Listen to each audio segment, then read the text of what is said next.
Earth Week. We're very excited to have an array of many exciting things for the next few days. Our Earth Week got kind of broken up, but we're still excited to have Friday, today, Monday, and Wednesday.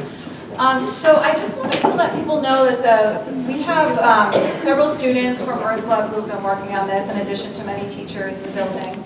And the mission that we have for Earth Week is a few different things. So first off, we want to inspire students to protect and appreciate our planet. And that's something that we always focus on when we get guest speakers to come in. And we also want to educate students and staff on how our community, South Portland community or greater community, is working to protect our resources. We want to educate you guys on the impact our personal choices have on the environment. And lastly, we want to connect students to potential careers in protecting the planet or sustainability or things like that. So we're always keeping those things in mind when we're organizing events. So thank you for coming. Please be aware not to have your phones out. We will have a chance to, we have a QR code that we're going to use to, if you want to ask questions, you don't feel comfortable raising your hand. So if you want to use your phones to do that. But otherwise, just keep your headphones and your phones away. We want to be present, and we have guest speakers here. So thanks so much for coming. And Tasha, Ms. Graff, is going to introduce the next guest.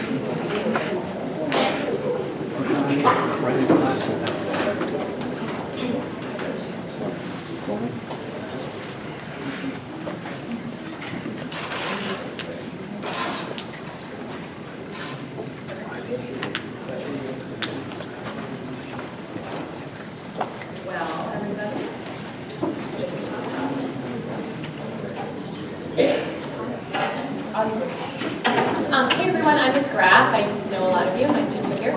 And it's my pleasure to introduce the three speakers that we have here. So the title of this panel is Land Conservation and Music. And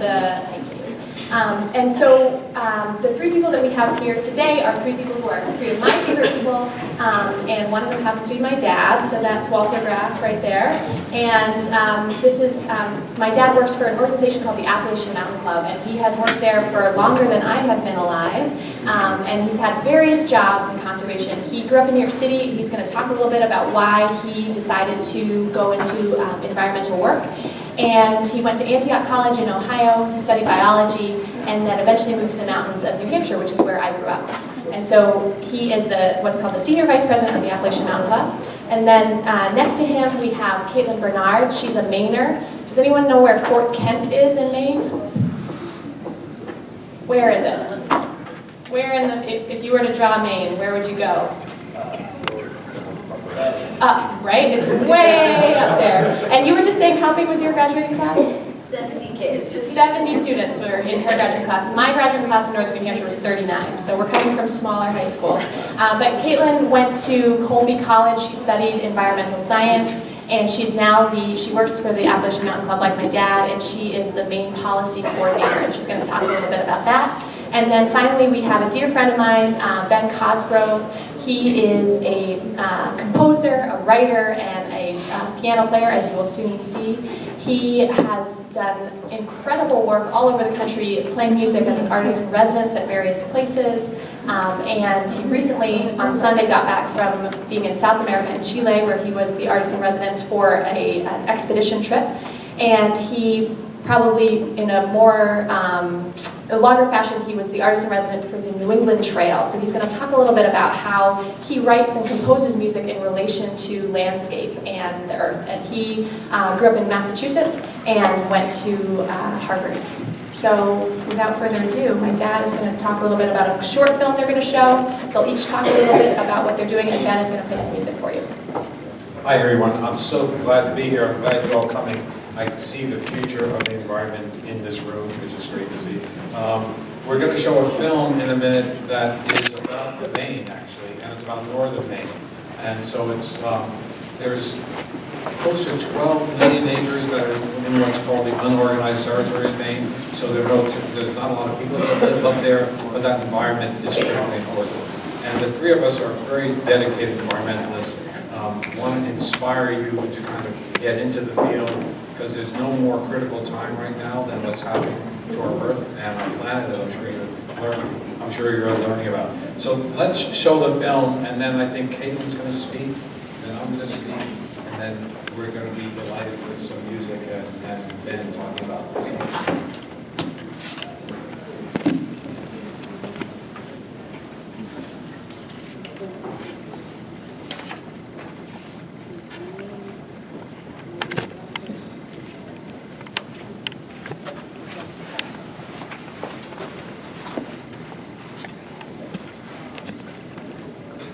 To be here and be in the midst of this forest, you just get a sense of how important it is to take care of what we've been left.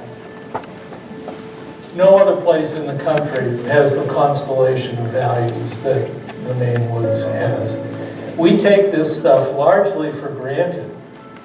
We have about 10.5 million acres of what are called unorganized territories. They're open to the public for non-destructive recreation. That's just not something that exists elsewhere in the country. It's an extraordinary gift that we have from this landscape. I would refer to this as the Northern Appalachian ecoregion.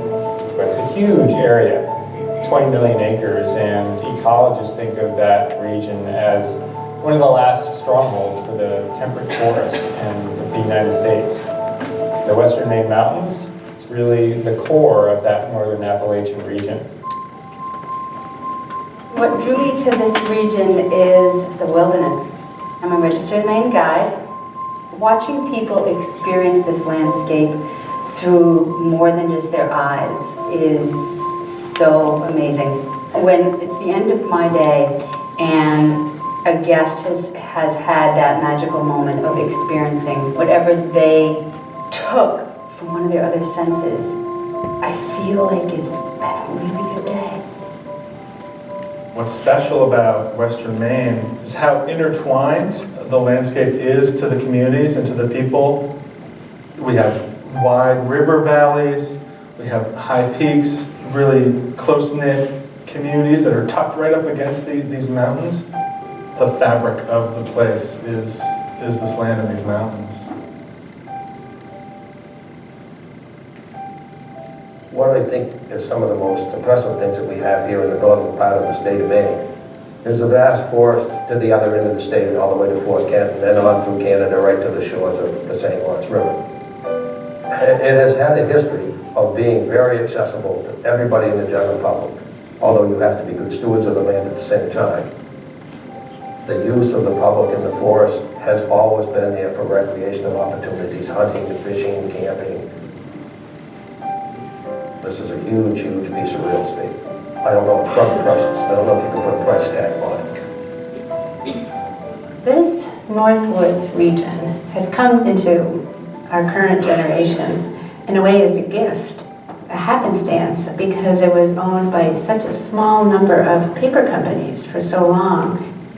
Pressures to monetize their assets resulted in huge sale-offs of forest land in the Northwoods, millions of acres. And that has resulted in new buyers. The investment buyers typically own for 15 years, and then the investors pull their money out and go somewhere else. And that means that land is churning. Each time that land churns is a chance for it to become fragmented, become broken, and that makes it harder to manage for forestry. It deteriorates the wildlife and fisheries habitat if there's a lot of development and fragmentation. This region to me is my home. I think the community connections to this place run really deep. The forest needs to pay in two ways. Economically, to support the local economy, and it also needs to pay ecologically. Both of those two sides feed off of each other, and without one piece, the other fails. Long-term forest management is trying to take as much information that we have about the forest and planning to try to leave something better than we found it. This is the last great forest east of the Mississippi River. Look at a map of the night sky, and if you look at the eastern seaboard, this is the only dark place. No matter what your value system are, there's something here to be protected, whether it's wilderness or a vibrant forest economy.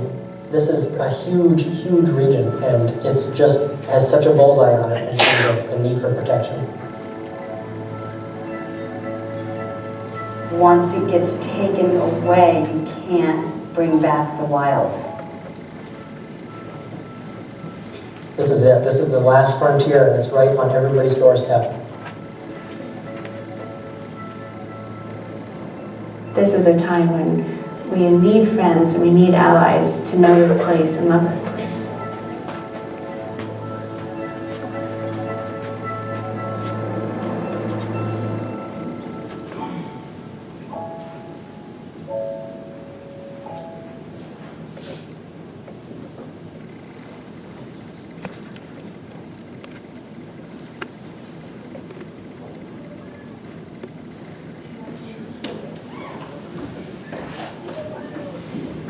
All of those people you saw in the film are friends of mine who all kind of had a career in the outdoors.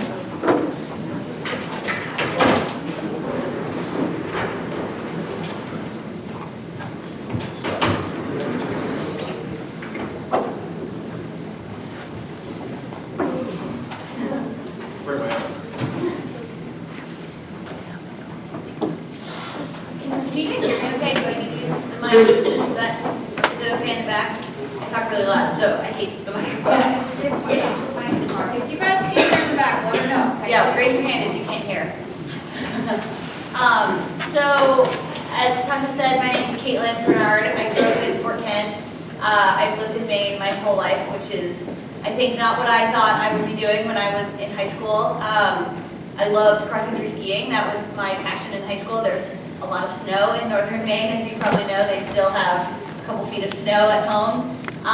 So when I was looking at schools and thinking about what to do next when I was in your shoes, I was looking primarily at places where I could keep skiing, and I ended up at Colby in Waterville. I didn't totally know what I wanted to do. I knew I wanted to sort of explore different options. I wanted to stay in Maine, and I wanted to be able to ski. I think something that was really interesting to me is when I first enrolled in classes, I took French, math, English, and geology or something, thinking, okay, in high school I had to take those 4 courses every year. I'll just enroll in these classes. And when you go to college, you know, one of the first things you do is you go to the bookstore and you buy the books for those classes. And as I was in the bookstore walking around, I found other books that I wanted to just read for fun. So as I was filling my basket with all these math and whatever books, I found these other books that I thought, oh, this looks really cool. I would like to just read this for fun. So I remember calling home and calling my mom and saying, I think I'm going to drop all these classes and I'm going to pick something new. And she, I think, was probably pretty nervous. You know, when you go to school, you kind of have to make some of your own choices, but she was having a hard time kind of let it go a little bit. But she ultimately just said, okay, I trust you, whatever you think makes sense. So I was really lucky. I found my way into what was called the Green Cluster. It was a group of 3 classes where all of the students were in the same 3 classes, and it was environmental activism, environmental policy, and environmental philosophy course. I had no idea that that's what I wanted to do. I had no idea that that was where I would end up, but those were some of the coolest classes I've ever taken. And so I think it's just interesting when you go out into the world from here, or even while you're here, look for things that interest you and see if there's opportunity in that, and take a risk, right? Don't be afraid to lean into something that you think is really interesting. I also had many friends who went out of state for high school, or for college, which was really cool opportunity for them, and they really enjoyed it. But I think a lot of Maine kids are a little nervous about staying around.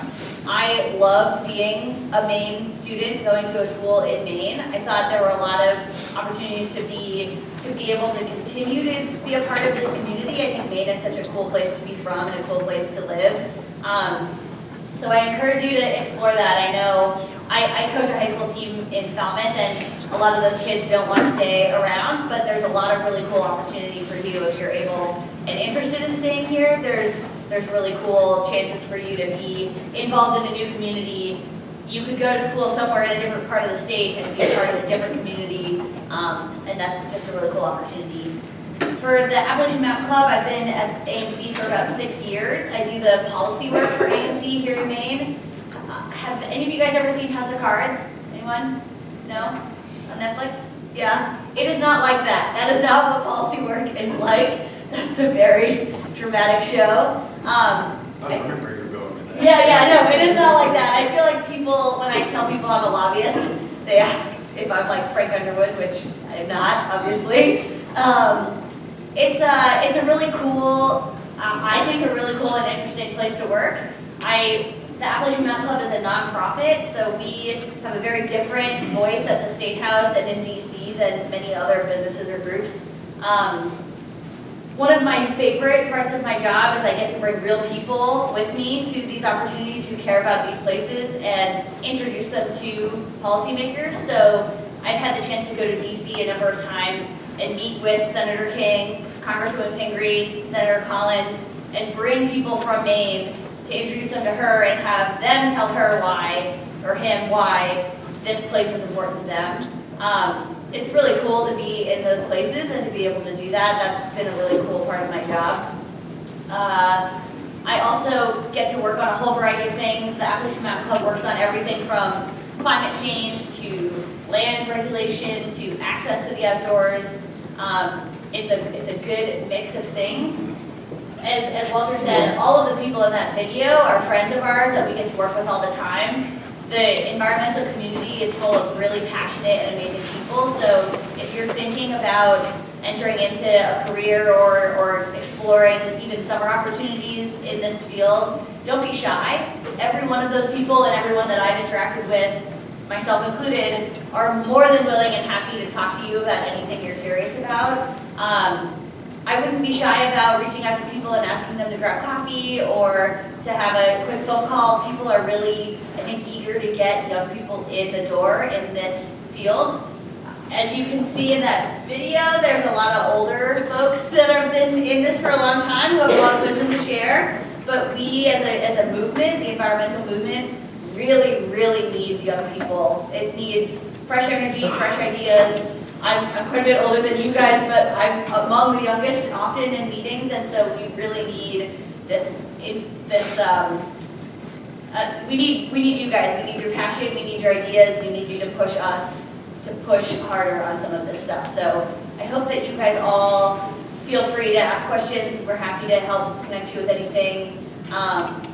It's a really, really awesome field to work in. There's a whole range of things you can do, from science and data monitoring and water quality to policy like I do, where you're fighting with decision makers, not fighting with, but fighting alongside decision makers to change policies at a larger scale. There's all kinds of different ways that you can sort of plug into this, and we really need young people to get engaged. So we'd love to have you guys on board.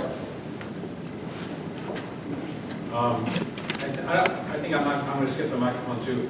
I thought I'd talk a little bit about how I got to where I am. And part of it is that for those of you who haven't spent a lot of time outdoors or haven't been up to northern Maine or haven't camped out, I grew up in New York City. I grew up right in the middle of Manhattan. And my outdoors was this park called Central Park, which some of you may have heard about.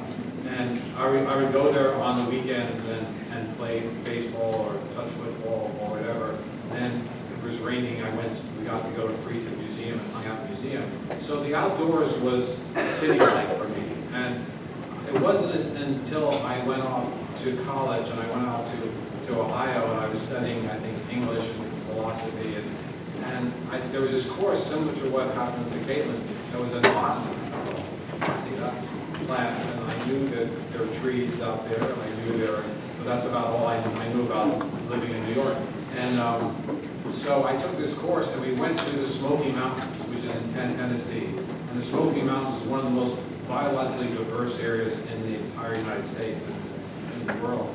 And we went hiking for the first time. We went on a big hike, and we got to this tree, this tulip poplar tree, which I'm not sure if it doesn't grow out here, but the tulip poplar tree, and 16 of us all held hands and wrapped around this tree. And there was something about that moment. There was something about that inspired me to say, this is the work that I have to do. We have to protect these places. And it was totally, unprepared for this. I went back, I think I was in my sophomore year. I went back and said, I'm changing my major. I'm going to do biology. So then I went all over the country doing these things in various classes. And I ended up thinking I wanted to make this a career, and I got a job at the Appalachian Mountain Club in New Hampshire. I don't know, has everybody been to Pinkham Notch or the White Mountains? Anybody hiking the White Mountains?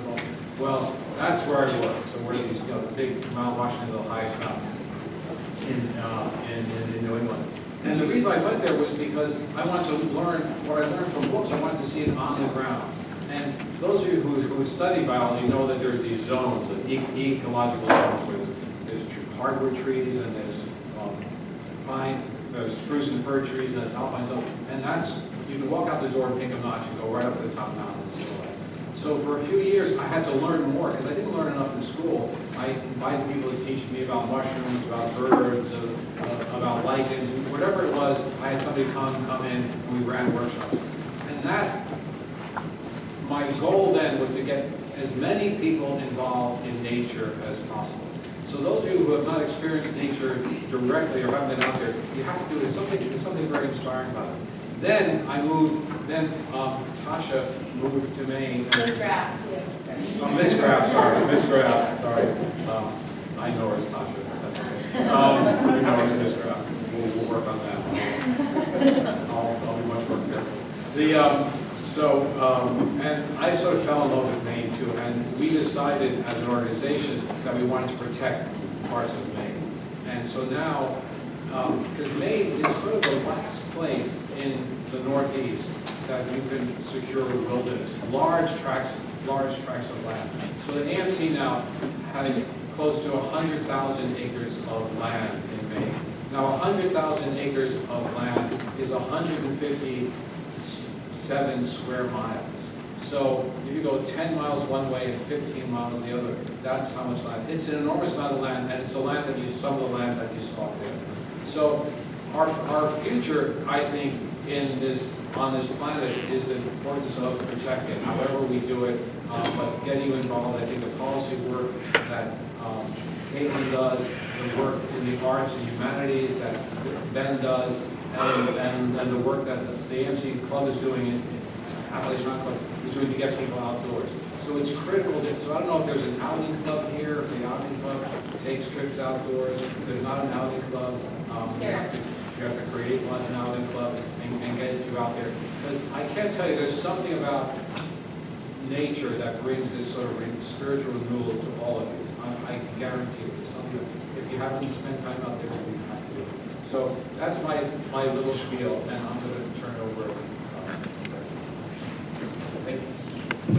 I am going to use the microphone because I have a very soft voice. I'm also going to sit over here, no offense. I'm going to play a song and then we can talk. But like Ms. Graff mentioned, I write music about place and landscape, and I'll talk afterwards about why I do that. This is called Montreal Song.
you guys hear that okay? Is that too loud or too soft or too, or, excellent.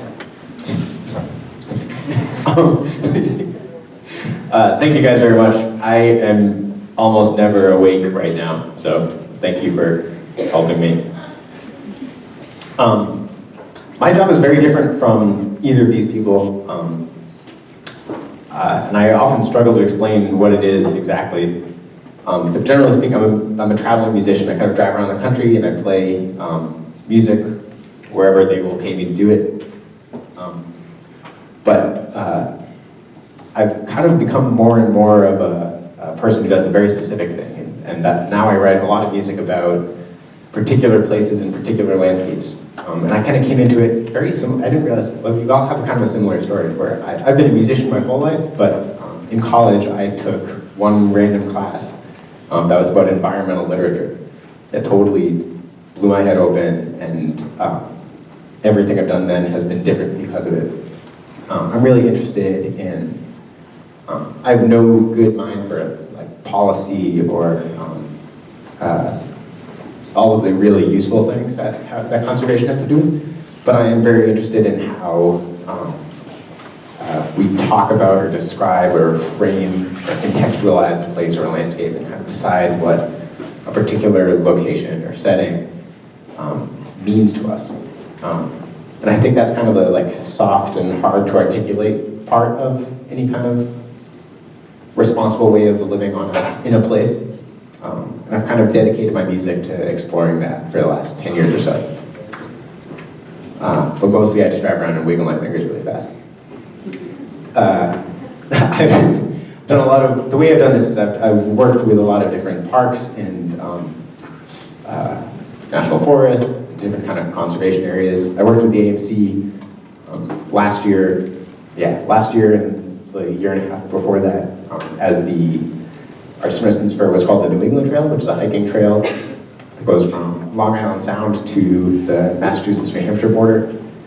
I'll play a song now from, I was the Artist in Residence for White Mountain National Forest, and I wrote a bunch of songs about what it feels like to be kind of in very exposed mountainous places, kind of buffeted by wind and water and all that stuff. This is one of those. It's called Wind Falling from a Higher Place. And I haven't played it in a while.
I'm going to start from the weirdest residency I ever did, which is I was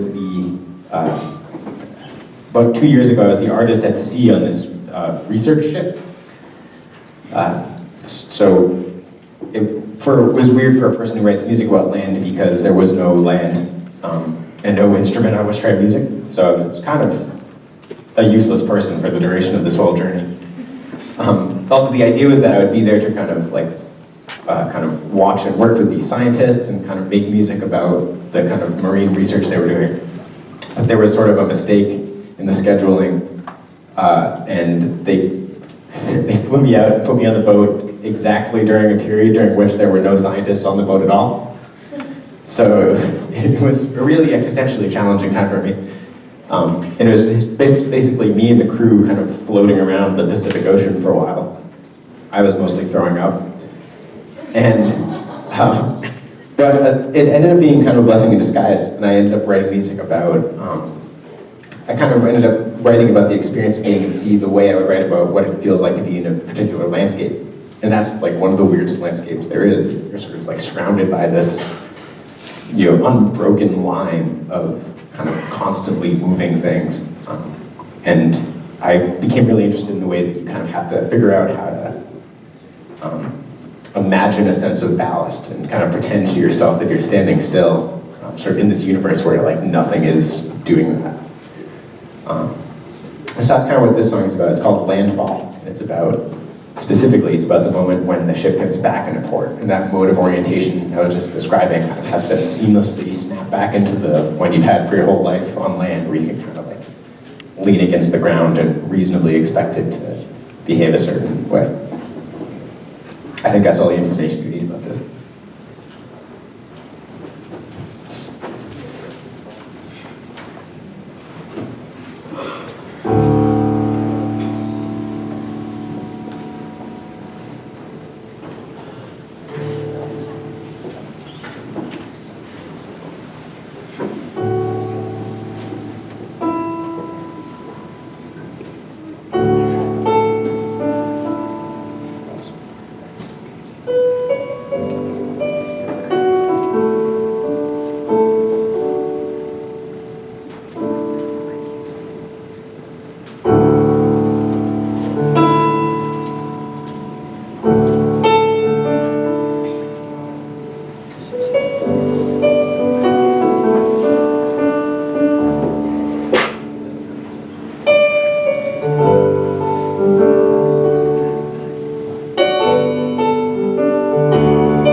I think we have just about 15 minutes left, so should we do questions? Does anybody have questions for any one of the three of us? Cool. This is open to, yeah. How has don't have a page to comment on that.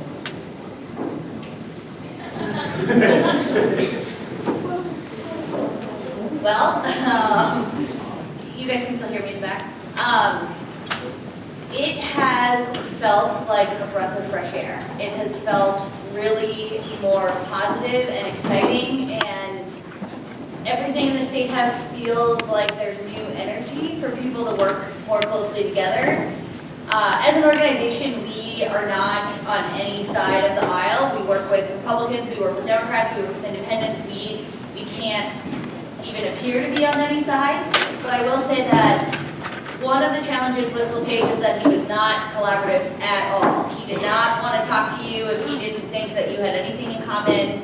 He wouldn't let members of his cabinet speak with anyone outside of his purview. He was, I like to think about, I like process. I like that government has a process where you can see clearly who you need to talk to make change and how it works.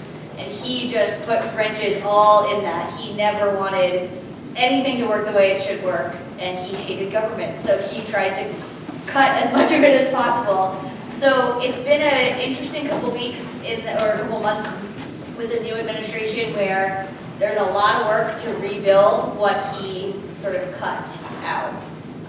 And it's interesting in Maine and then working federally where that was a big change too, obviously, from the Obama administration to the Trump administration.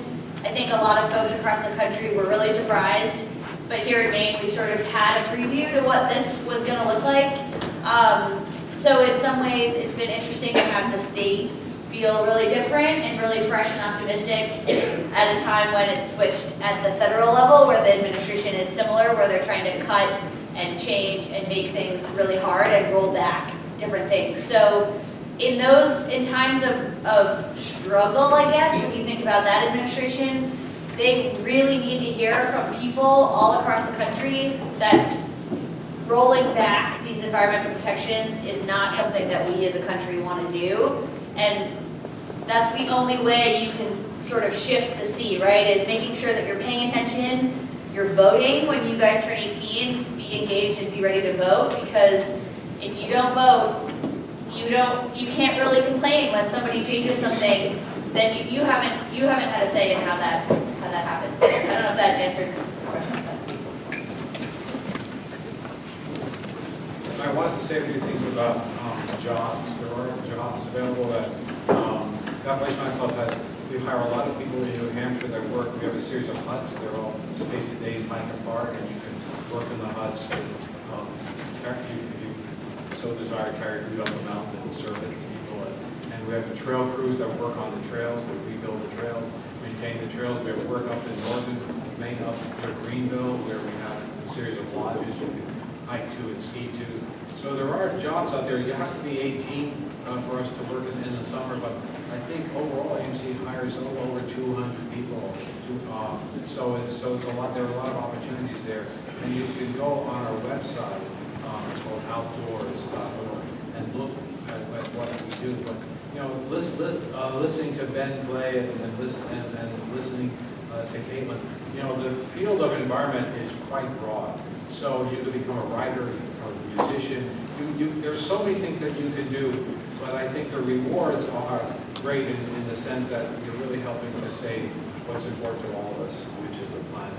So those things are something to keep in your mind as you're looking forward and seeing how it's interesting how we're also inspired by certain things that we didn't plan that.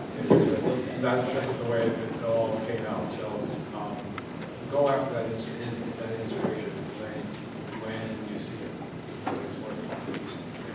There's also really cool opportunities in being a guide. So if you love hiking or skiing or rock climbing, there's a cool opportunity to get certified to lead groups of people doing that kind of thing, right? So if you're passionate about something, there's lots of AMC hires guides who bring kids out, who bring adults out, who teach people how to have different skills in the outdoors. It's a very cool, there's a cool subset of environmental work that's getting people out onto the land, and I think that's something that is a very, very cool job. I wish that I had a more outdoors job.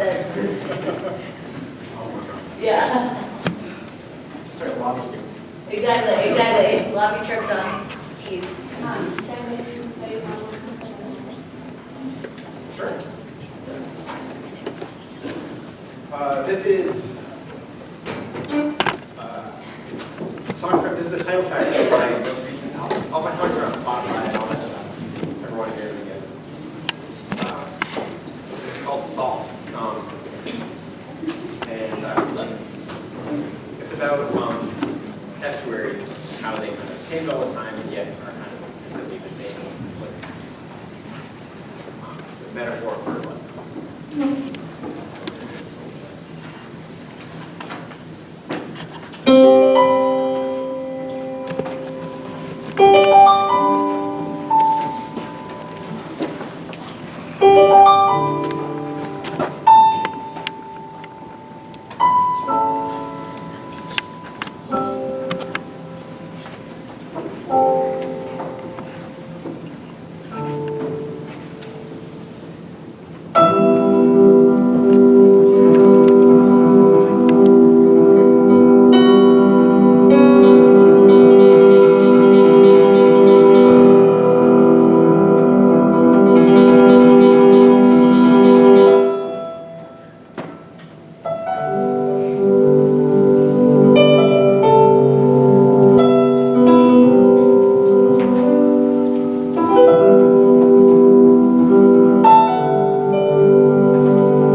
want to check out Ben's music, his name is Ben Cosgrove. It's on Spotify and bencosgrove.com. The AMC website is outdoors.org. There's also a bunch of stickers on one of the tables on your way out. You can feel free to grab one. They're all different colors that say Be Outdoors. Those of you who are not in my class can go back to Block 1, and in my class, can just hang around for a second.